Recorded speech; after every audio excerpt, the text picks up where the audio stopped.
First tonight, an update on the breaking news out of Carter County. We have been following all afternoon. The Rowan County Clerk Kim Davis freed from jail hours ago and then spoke before several hundred supporters outside the Carter County Jail. Davis spent nearly 5 days in jail in contempt of court for refusing to issue marriage licenses. Today, she had GOP presidential candidate Mike Huckabee and the Liberty Counsel by her side as she thanked the crowd for their support. I just want to give God the glory. His people have rallied, and you are a strong people. We serve a living God who knows exactly where each and every one of us is at. Just keep on pressing. Don't let down. News Channel 3's Brad Myers was there as Davis walked out of jail this afternoon. He has more on what led up to her release today. Yeah, Davis cried and smiled as she walked out to a massive crowd of mainly supporters this afternoon. This after being freed from jail for the first time in nearly a week. Today's rally felt more like a revival, with many in the crowd holding crosses and singing Amazing Grace and other hymns. U.S. District Judge David Bunning, the same judge that put Davis in jail for contempt of court last week, ordered her to be freed today. Judge Bunning's ruling said he was satisfied that Davis's deputy clerks fulfilled their obligation to issue marriage license to same-sex couples, but there's a catch here. The judge's new order says Davis cannot interfere with her deputies issuing marriage license to all legally eligible couples. Now, it's still unknown what Davis will do once she returns to work. Her lawyer would only say she cannot and will not violate her conscience. Kim is someone who's loyal to God, and she is loyal to her job and to her people, and she plans to be back at work this week. But I can guarantee you, knowing Kim, she loves God, she loves people, she loves her work, and she will not betray any of those three. Now, we asked her attorney what won't violating her conscience. What does that mean exactly? He simply said, you'll have to find out. Tim Davis didn't specifically comment on her release or this case at all, but a reporter did ask her what was going to jail worth it. She simply smiled and nodded yes. All right, Brad. And two GOP presidential hopefuls were in Grayson today to show their support for Kim Davis. Here's a picture of Mike Huckabee meeting with Kim Davis and her husband today at the Carter County Detention Center. Huckabee says that he believes Davis should never have been put in jail in the first place because he says she was following her conscience and the law. Also in Grayson today, Texas Senator Ted Cruz, another candidate, but it is not clear if he had a chance to meet with her today. Huckabee says he feels that Christians are being persecuted nationwide. That if somebody needs to go to jail, I'm willing to go in her place. And I mean that because I'm tired of watching people being just harassed because they believe something of their faith. And we cannot criminalize the Christian faith or anybody's faith in this country. In light of Davis's release today, Governor Beshear is reiterating that he will not call a special session to overhaul the state's process for licensing marriage. He also says he does not believe that Davis's religious freedoms are being compromised by issuing marriage licenses. I don't see that the religious freedom law has been trampled on. What you had here was a public official who voluntarily ran for election to that office, who is being paid $80,000 of taxpayers' money, and the statutes set out the duties of that office. But then she decided she could pick out the duties that she would perform and not perform some of the others. And I don't think the religious freedom law was ever passed to allow a public official not to do their job.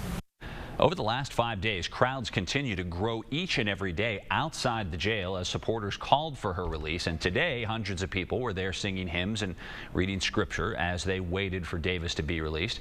News Channel 3's Andrew Colgrove has more from the people who have spent days outside that jail. Well, Tim, driving into Grayson this afternoon, the traffic was moving at a very slow pace. Well more than 1,000 people were outside the Carter County Detention Center here in support of Kim Davis. Just walking around here, you're seeing license plates from Georgia, Virginia, Indiana. As Brad mentioned earlier, it had the feeling of a religious revival. Folks were singing gospel songs. People were standing around preaching. Signs, folks had signs up defending the sanctity of marriage. I talked with one lady who actually lives just walking distance from the Carter County Detention Center here. She said she never dreamed she'd see this kind of a crowd right in her backyard. She, like all the others in the crowd, were thrilled to see Kim Davis released today, but they felt like with her spending 6 days in jail, this release was long overdue. Well, that makes me feel good. They shouldn't have had her in there to begin with, but they make bond for people that murders and all this crap. They should have made her bond the same day they put her in there. And although Davis's lawyer did not make it clear what her intentions were moving forward, you certainly got the feel from the crowd and some of the speakers that they hope she continues to take a stand against same-sex marriage. Tim? Hey, thanks, Andrew. We'll be following, of course, this breaking story all evening on air and on WSAZ.com, where you can actually catch up from the very beginning. And we will hear from Davis and demonstrators outside the jail coming up tonight at 10 and 11. Police in Proctorville are looking for a man who robbed the U.S. Bank at gunpoint. The robbery happened just before 4 o'clock this afternoon at the branch on County Road 107. Police say that the robber wore a full face mask along with sunglasses to cover his face. He left in an older model gold or tan Chevy Malibu with West Virginia plates. If you have any information that could help find the robber, you're asked to call Proctorville Police.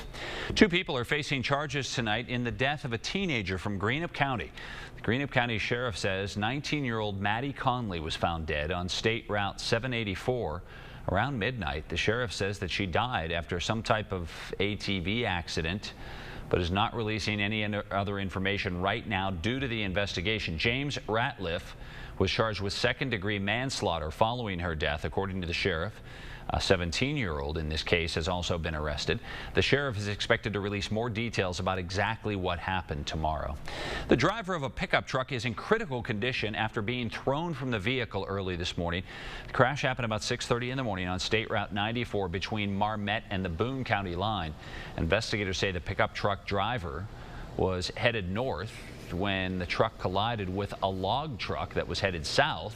The driver of the log truck was also taken to the hospital. No word on that person's condition. Route 94 was closed to clean up that accident. A Kanawha County Sheriff's deputy was involved in a 2-vehicle accident on First Avenue. It happened a little after 4 o'clock. No one was injured. Nitro and St. Albans police responded to the accident. The cause of the crash is still under investigation. New information tonight on a large fire that destroyed 4 businesses and several apartments in Paintsville. In total, 8 families lost their homes in this fire from last night, and 4 businesses, including a bowling alley, a roofing company, a barber shop, and a thrift store, destroyed. News Channel 3's Emily Hansen joins us live with the cleanup that's underway tonight. Behind me, you'll see that roofing and siding business that has been completely destroyed by the fire. Firefighters have been working to put out pop-up fires all day there, and it's one of several businesses that have been affected. And I talked to business owners and tenants last night and today as they watched their homes and stores go up in flames. The American Red Cross is helping those displaced families find a place to stay, get the necessities, get clothes for the next few days. As you said, this did affect businesses, including a thrift store and a barber shop, and the owner of the barber shop says she's devastated but looking ahead. Everything's a total loss, but with the grace of God and my beloved customers, we'll be back. It has been a somber scene here, but the good news is no major injuries have been reported. Firefighters have been working hard, and I just heard one of them walk by me and say he's ready for a 3-day nap. No official cause has been released for the fire. We have heard many rumors, Tim, but we're waiting for the official word from the fire department. Hey, thanks, Emily. And 2 firefighters were treated for some minor injuries. Now, Emily talked about how that firefighter was relieved just to be able to go home. You have to think of how the heat has played such a big factor in firefighters anywhere in our region fighting fires, and that was a really big one, obviously spread out over several buildings. We can tell you that no other injuries were reported. People walking around consuming alcohol in downtown Charleston, that's raising some safety concerns. And tonight, a push to put a stop to a problem that will be front and center at the Charleston City Council meeting for discussion. News Channel 3's Caitlin LeBeau explains why the proposal would make it more difficult for bars and stores to sell alcohol that can be consumed off property. We were one of the first few restaurants kind of in the downtown area. Dino Stanley has watched downtown Charleston grow from the window of his sports bar. In the past few years, there's a lot of new eateries in downtown Charleston, so we want to keep moving in a positive direction. One thing standing in the way of that, people buying alcohol and drinking it in the streets. We get some of the unrulies that are obviously intoxicated and want to walk down the street with a beer in their hand and bother our customers. It's in the storefronts. It's all over. Alleys, walkways. A problem Councilman Archie Chestnut says he gets complaints about every day. They've been drinking it on the streets and becoming drunk and harassing citizens of Charleston. So Chestnut and other city officials want to clean up the streets with a new bill, changing the local ordinance to require bars and stores downtown to have a conditional use permit. The permit allows them to sell alcohol to go, like the single bottles and cans found in a convenience store. It also gives the city the power to take the permit away if Charleston police decide a business is contributing to the problem. While Chestnut says restaurants aren't the issue, Stanley says this proposal is a step in the right direction for downtown. We want to keep moving in a positive direction, and I think this bill will help us do that. Well, that bill will be introduced at City Council at that meeting tonight at 7 o'clock. Now to an update on the Iran deal that we have been following for several weeks now. Democratic Senator Joe Manchin of West Virginia says he will oppose that nuclear deal with Iran. Mr. Manchin says the Iranian regime shows no signs of changing its behavior, and the deal does nothing to guarantee behavior changes. Mr. Manchin is the fourth Democrat to oppose the international accord. Whenever I am able, I will choose diplomacy over war because the stakes are so high for West Virginia, which has one of the highest rates of military service in the nation. But as I struggle with this decision, I cannot ignore the fact that Iran, the country that will benefit most from sanctions being lifted, refuses to change its 36-year history of sponsoring terrorism. That deal has the necessary votes at this point in the Senate to sustain a presidential veto of a resolution of disapproval if that would come. Congress returned to work today and jumped right into the discussion on the Iran deal. You can go to WSAZ Mobile or WSAZ.com for the full interview with Senator Manchin. Coming up next at 6 o'clock, how to make West Virginia even more wild and wonderful. That's what's bringing people from across the state and beyond to Charleston this week. A look at how this conference could generate new ways to capitalize on tourism in West Virginia.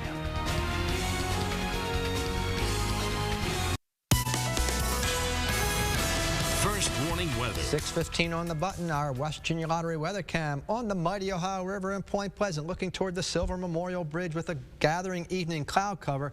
The Ohio River running at its lowest level of the entire summer. Barely some water coming out of local dams to keep it right now where it is. And by the way, I've noticed some sandbars showing up on the Mud and the Guyandotte rivers, and no doubt other tributaries.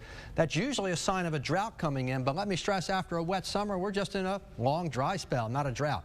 88 falling to 78 as the sun sets. Of course, we got that big street fair going on over in Charleston. The tropical paradise giving way to those gathering clouds. That'll keep temperatures in the 70s much of the night. And first thing tomorrow morning for the school bell, 70, 85 lunch hour, and a shower, thunder shower. If it pops up in the morning, wouldn't be a total surprise to me. But during the afternoon into the evening hours, that's the best opportunity for a shower or a gully washing downpour in your neighborhood.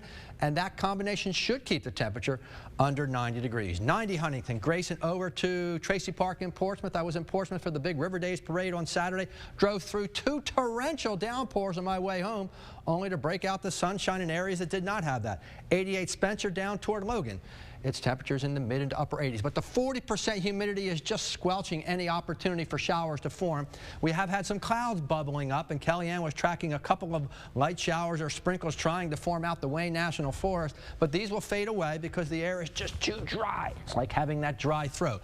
But to the west, the throats are plenty moist as far as the atmosphere is concerned, and these showers will march their way in here tomorrow afternoon into the evening hours, aided by an influx of humid air from the south. So our futurecast says quiet tonight. Tomorrow morning we may look for a couple showers to the west, but look for the afternoon or evening hours for a quickish shower or a downpour to interrupt your outdoor activities. Those showers could very well linger into the day on Thursday. Then we scroll ahead to the big picture. We've got two fronts that are coming in. There's the one tomorrow night with a couple showers and thunder showers. Should dry out Friday. Here's the one I'm concerned about for the weekend. It introduces much cooler weather and likely some showers in time for your outdoor plans this weekend.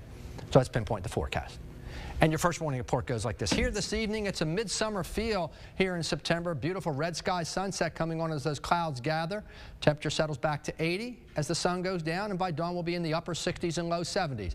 With a breeze and a partial cloud cover, there should just be a little fog first thing in the morning. Your Wednesday forecast, a hazier and muggier day, lower temperature but higher humidity, sponsoring a shower or a downpour and a thunderstorm.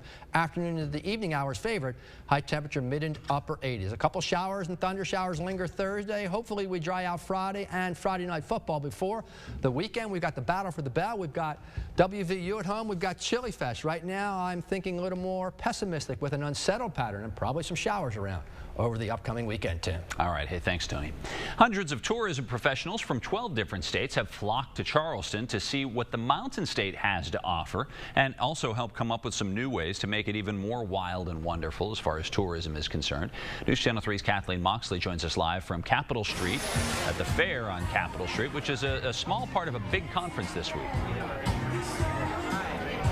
Right, Tim, it's called the Real Wild and Wonderful Street Fair. You could probably hear some of the entertainment. Also, a ton of vendors here, food, wine, crafts, you name it. And they're all here to kind of showcase a little bit of what West Virginia has to offer, as well as welcome the Southeastern Tourism Society. This is the first time they've been to West Virginia since 2003 and the first time they've ever had a conference here in Charleston. That conference kicked off a little earlier this afternoon over at the Marriott with a performance from Cabell Midland High School's marching band. About 200 tourism professionals from the southeastern part of the country are here to bounce ideas back and forth with each other. They're focusing not only on your standard river rafting, hiking, and biking, but they're also putting an emphasis on urban adventures, brainstorming more ways to get people downtown and into these businesses. Officials with the Charleston Convention and Visitors Bureau say they have no doubt this conference will help with that.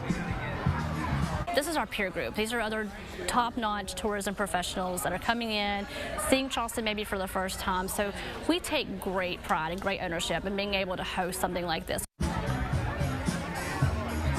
The street fair is one of several activities that's going on during the conference this week. It's really picking up. It just started at 6 o'clock and it's set to last till 8 o'clock, Tim. All right, thanks, Kathleen. And that conference, by the way, lasts through Thursday.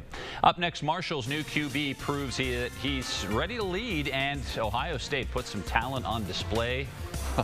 That move right there. Keith is up next with the reaction.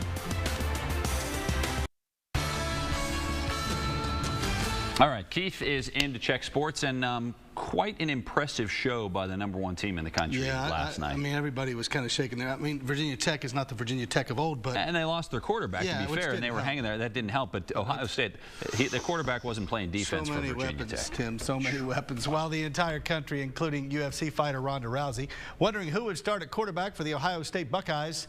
Well, after watching their game with Tech last night, it begs the question, does it really matter? Buckeyes dominant in that win, and that means they right now are far above the rest of the crowd in the top 25 poll. They get all 61 first-place votes. Alabama did move ahead of TCU. You see Baylor still in the top 5, and the rest of the crowd. The Mountaineers pick up some votes at number 31 after their win over Georgia Southern. More on them in a minute. In a game where Cardale Jones says he wasn't notified he was starting until the huddle before the game, well, he certainly did his part. He threw for 186 yards and 2 touchdowns. And then Ezekiel Elliott took over center stage. But Jones was big, and the guy can play. You can't bring him down. He's got a strong arm. And after that, we spoke of Elliott. He goes 80 yards to the house. And that new H-back, Braxton Miller, with the highlight of the college football season, albeit the young college football season. Incredible spin move right there. Are you serious? Going full speed? So many players, only 4 quarters. J.C. Barrett also had a pretty good highlight display. This quarterback battle should be fun. We put ourselves in a unique situation as a team with me and JT, just because of our talent and just because of how the team, rolls when each of us in the game. Very emotional. I overcame something so tragic and, fought and believed in myself and had faith and, the time came today and I just, God put every effort into me and, it showed on the field. All right, Marshall's new quarterback took the reins from Rakeem Cato and showed plenty of composure against Purdue. The Herd trailing late, Michael Birdsong, and the offense took off on a drive from the 16-yard line. He proceeded to complete 7 of 8 passes to lead the Herd down the field for the go-ahead touchdown, which ended up being a Devin Johnson 6-yard run. It was his first live game action in nearly 2 years, but he didn't really surprise himself. I knew what I had in me. I knew what I could do. I think hopefully it puts some confidence, if there was any doubters on this team and, anything out there, hopefully it helped them out and hopefully it showed everybody this team's a real deal. We can go out there, we can make it happen. If we had any lack of trust whatsoever, it solidified that trust that, if, we need to drive to win the game, that man's going to take us down the field. He's going to give us a drive. So, I think that's going to be monumental for the rest of our season. All right, don't forget Battle for the Bell now as Marshall and Ohio meet on Saturday in Athens. Running back A.J. Olette wasn't in the game last year, but he's looking forward to this one. Every day you're motivated. You have the alums come in for practice and they're watching and they're telling you, that play wasn't fast enough. And it's funny hearing it from the alums, so you just gotta stay focused and play hard against them. And the Mountaineers, of course, with a game against Liberty. We'll talk more about them coming up tonight at 11 o'clock. The news back after this. Huntington Weather Cam, can you see that beautiful white cloud that's north of Huntington out the Wayne National Forest? There is a shower in interior Lawrence County, Ohio, but for the most part, it's a beautiful evening, though. A tropical paradise, 80s falling only into the 70s. We could stay in the 70s all night long. Tomorrow, guys, fingers crossed we're under 90, but a couple of showers. We'll talk about it tonight at 10 and 11. All right, Tony, thanks, and thank you for joining us tonight. Nightly News is coming up next. And don't forget, you can always get your news, sports, and weather on WSAZ Mobile and WSAZ.com. Have a great night. We'll see you at 10 and 11.